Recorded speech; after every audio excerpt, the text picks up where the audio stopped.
Hello, my name is McGuire Hodson, and this is my lab report for Lab 1 Charge Tapes. The purpose of this lab is to explore the concept of electric charge and estimate the excess charge present on tape. To do this, two computational models are made using VPython. This lab is based on Coulomb's law for electrostatic force, which states that force is equal to 1 over 4 pi epsilon naught times Q1, Q2 over R squared, where Q1 and Q2 are charges and R squared is the distance between them. It is also based on Newton's second law, which of course states that force is equal to mass times acceleration. Based on the results of this experiment, the net electric charge required on each piece of tape to achieve static equilibrium is 1.3 times 10 to the negative 8 coulombs. This is consistent with both of the models as well as the data collected.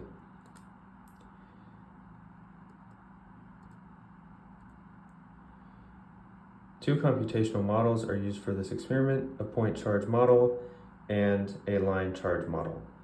In the point charge model, the charge is assumed to be concentrated at the tape center, while in the line charge model, the charge is uniformly distributed over the tape length.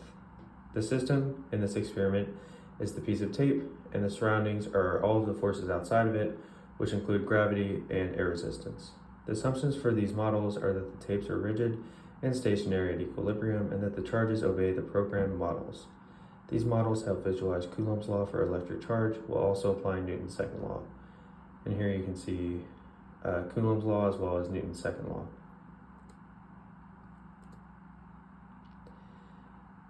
In this experiment, the length of the tape used was 0.2 meters. The mass of each piece of tape is assumed to be about 0.04 kilograms. Therefore, based on this, the gravitational force is calculated to be 0.0392 newtons, and the electric force at equilibrium is the same because these forces balance. For the point charge model, the mass is assumed to be 0.01 kilograms. The height of separation is 0.01 meters. Therefore, based on this, using the formula, the estimated charge is calculated to be 1.3 times 10 to the negative 8 coulombs on each tape. The line charge model models each tape using 10 equally spaced charged spheres. The E scale is 0.01 and the FE scale is 0.05. And then here's the code. This one on the top left is for the first part of the model, and this one on the bottom right is for the second part. The magnitude of both the gravitational and electric force on the floating tape at equilibrium was 0.0392 newtons. To calculate the electric charge, Coulomb's law is used, which yields a result of 1.3 times 10 to the negative 8 C. Q over E gives the number of excess electrons on each tape. After doing that calculation, I determined it to be 8.1 times 10 to the 10 electrons. Therefore, the fraction of atoms that gave up electrons is 8.1 times 10 to the 10 over 4 times 10 to the 16, which equals 2 times 10 to the negative 6. In terms of the coding, the point charge model yielded Q as equaling 1.3 times 10 to the negative 8 coulombs. However, the line of charge model yielded a different result.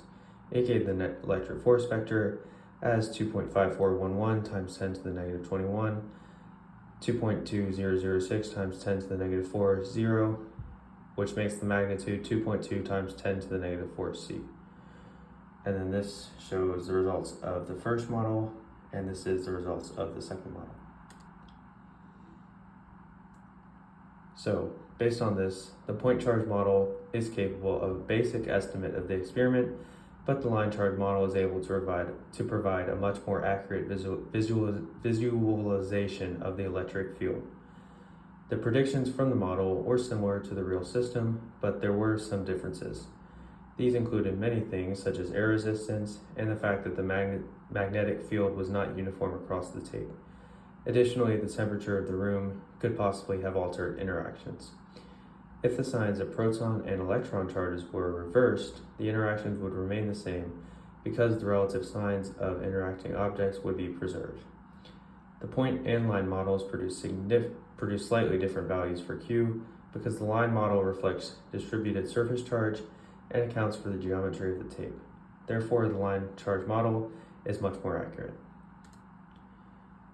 So, despite a few experimental errors, the computational model and the actual data of the experiment mostly aligned. From the two models, the line model, as I said, provides a more realistic approximation. Overall, the lab provided valuable insights into electromagnetism and improved that Coulomb's law is an effective way to display tape behavior.